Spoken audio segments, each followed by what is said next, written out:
자, 그 사람을 만나면 어떻게 말할까? 임평재 강사입니다. 오늘은 팔지 마라, 사게 해라.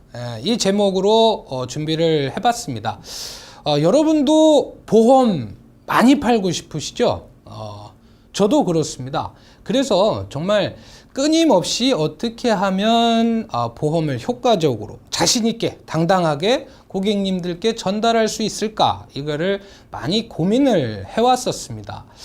자, 그런 고민을 하던 중간에 아주 우연한 기회에 알게 됐어요. 누군가한테 무언가를 판매한다는 게 이렇게 하는 거구나. 자, 이제 저한테 그런 큰 깨달음을 주신 분은요, 우리 동네 미용실 원장님이셨습니다. 오늘은 그 원장님하고 저하고 있었던 에피소드를 들려드릴 거예요. 그 에피소드를 통해서 실전 세일즈 프로세스에 대해서 다시 한번 정리를 해보는 그런 시간이 됐으면 합니다. 저는 몇 년 전에 이제 상도동이라는 동네에 살았어요. 평소에 이제 제가 가던 미용실이 있었는데 하루는 갔는데 사람이 너무 많은 겁니다. 그래서 물어봤죠. 이거 오래 기다려야 되나요? 대부분의 원장님들은 뭐라고 답하실까요? 금방 됩니다. 이렇게 대답을 하셨을 거예요. 근데 제가 이제 상황을 봐보니까 이게 금방 끝날 일이 아니어서 다음에 올게요. 그러고 저는 이제 다시 나와서 바로 건너편에 있는 미용실에 들어갔습니다. 거기는 좀 한산했었고요.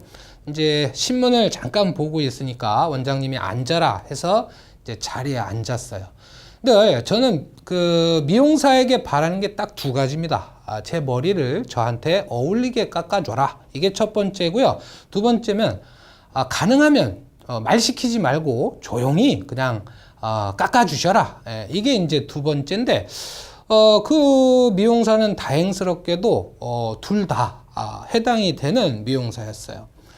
제가 이제 거울을 보면서 방심하고 있을 때 느닷없이 원장님이 저한테 말을 거는 거였습니다. 손님, 혹시 양복 자주 입으시나요? 그래서 저는 네 했습니다. 귀찮으니까 말 시키지 마십시오. 뭐 이런 취지였죠. 잠시 침묵이 흐르고 나서 다시 또 말을 거시는 거예요. 손님, 짙은 양복은 입지 마세요. 이러시는 겁니다. 제가 뭐라고 답을 했을까요? 왜요? 라고 답을 했어요. 그랬더니 이분께서 제가 우리 그 사장님 머리를 손질을 해보니까 두피가 건조하시네요. 짙은 양복을 입으시면 티가 날 겁니다. 자, 두피가 건조하다, 짙은 양복 입으면 티 난다. 무슨 생각이 드십니까? 피드음이에요. 그래서 저는 이제 순간 뜨끔해가지고 원장님한테 물었습니다. 어떻게 할까요? 이랬더니 원장님 말씀이 나중에 샴푸할 때 알려주겠다 이러시더라고요.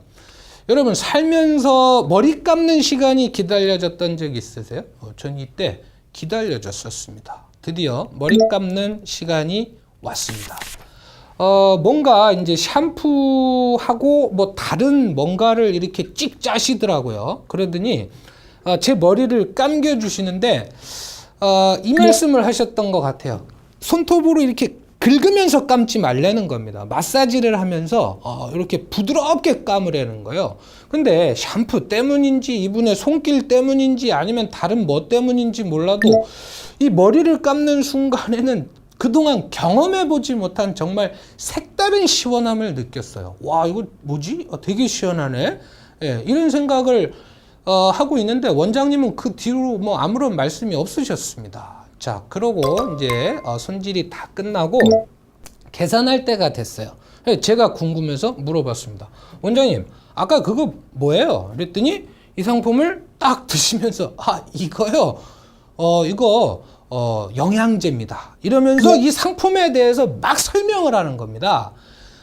이 뭐 지성이 어떻고 건성이 어떻고 뭐 성분이 어떻고 막 얘기를 하는데 제가 그 얘기를 알아들었을까요? 하나도 못 알아들었던 것 같아요. 근데 이분의 표정을 보니까 이 상품이 원장님께서는 확신을 갖고 있구나. 이런 느낌을 받았어요. 그리고 제가 머리 감을 때 시원함을 느꼈지 않습니까? 그래서 뭐 설명 내용에 이해하고는 상관없이 얼마예요? 물어봤습니다. 6만 원이래요. 주세요. 하고 나왔죠. 자, 미용실을 나오면서의 제 기분 어땠을까요? 저는 10,000원 정도 내고 커트만 하러 간 건데 무려 7만 원을 쓰고 왔단 말이에요. 미용실을 나올 때 저는 내가 왜 돈을 이렇게 많이 썼지? 기분이 나빴을까요? 전혀 그렇지 않았습니다. 저는 오히려 더 기분이 좋았어요. 왜냐하면 그 미용사는 제가 미처 깨닫지 못하고 있던 문제를 알게 해줬습니다. 그리고 그 문제를 해결할 수 있도록 도와줬단 말이에요. 나오는 발걸음은 아주 가벼웠습니다. 그런데 집에 오는 길에 생각을 해보니까요, 이 상황이 되게 신기한 겁니다. 왜냐면 저는 원래 이렇게 쉽게 설득되는 사람이 아니란 말이에요. 그리고 미용사가 말을 거는 것조차도 굉장히 좀 이렇게 불편해했던 그런 비교적 까칠한 그 고객이었단 말이죠. 근데 그 짧은 시간에 제 주머니에는 6만 원짜리 물건이 들려 있었습니다. 도대체 어떤 일이 있었던 걸까? 집에 가서 원장님하고의 대화를 한번 복기해 봤어요. 그랬더니 엄청난 사실을 알게 됐습니다. 그분은 책에서 알려주지 않는, 책에서 알려줄 수 없는 정말 살아있는 영업의 고수였습니다. 자, 대화 내용을 한번 보겠습니다. 저는 아무 생각 없이 의자에 앉아 있었어요. 근데 그 원장님께서는요, 느닷없이 저한테 말을 걸었습니다. 손님, 양복 자주 입으세요? 이건 뭔가요? 대화가 시작이 된 겁니다. 부담 없는 질문을 던짐으로써 저하고의 대화를 시도하신 거예요. 저는 짧게 대답했습니다. 네, 귀찮으니까 말 시키지 마세요. 이런 의도가 깔려 있었죠. 근데 이분은 또 잠시 뒤에 저한테 이렇게 말하는 거예요. 손님, 짙은 양복은 입지 마세요. 하시는 겁니다. 이 얘기를 들었을 때 제 느낌은 어땠을까요? 알았어요. 그럼 노란 양복 입고 다닐게요. 이랬을까요? 아니다라는 거죠. 이 사람이 왜 이런 말을 하지? 짙은 양복 아니면 어떤 양복을 입고 다니는 거야?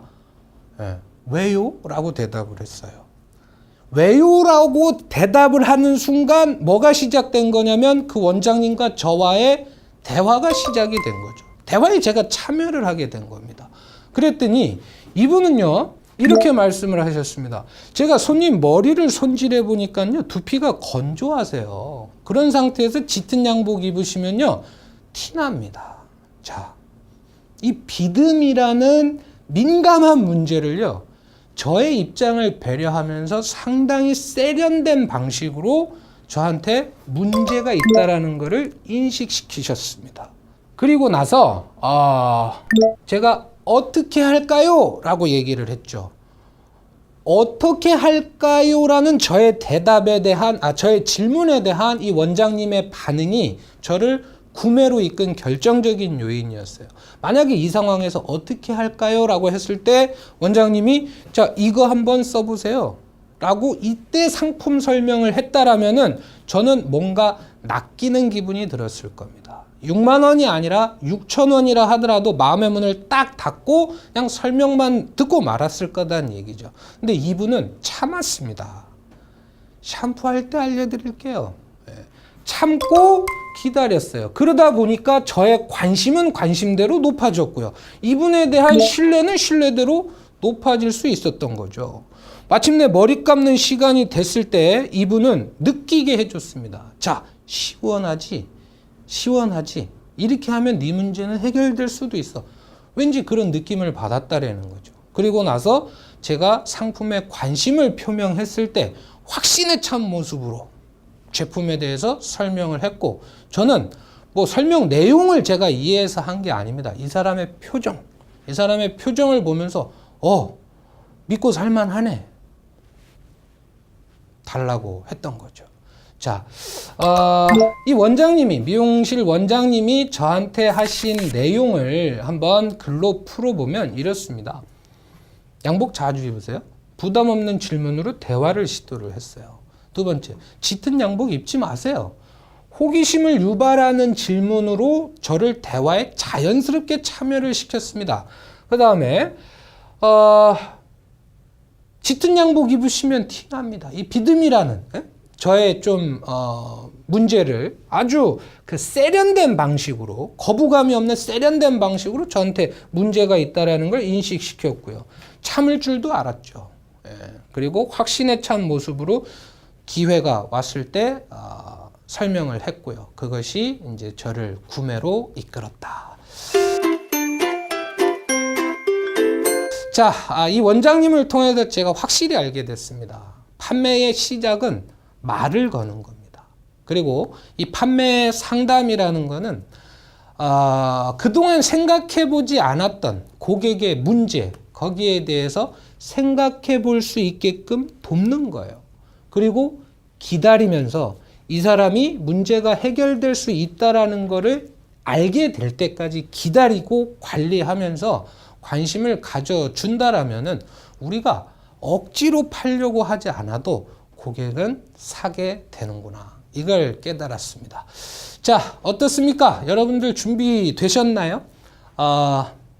아무 관심이 없는 고객을 만나서 어떻게 보험 이야기를 시작할 건지, 또 그분들하고 어떻게 대화를 계속적으로 관심을 유지하면서 대화에 참여시킬 건지, 어떻게 자연스럽게 문제를 인식시킬 건지. 자, 지금은요, 무엇을 말할 것이냐, 이것만 가지고서는 다른 설계사님들과 차별화되기 어려운 시점입니다. 이제 거기에 대한 고민 잠깐 접어두시고요. 고객님을 만났을 때 어떻게 말할 것이냐, 이거에 대한 고민을 해보는 우리 설계사님이 되셨으면 좋겠습니다. 감사합니다.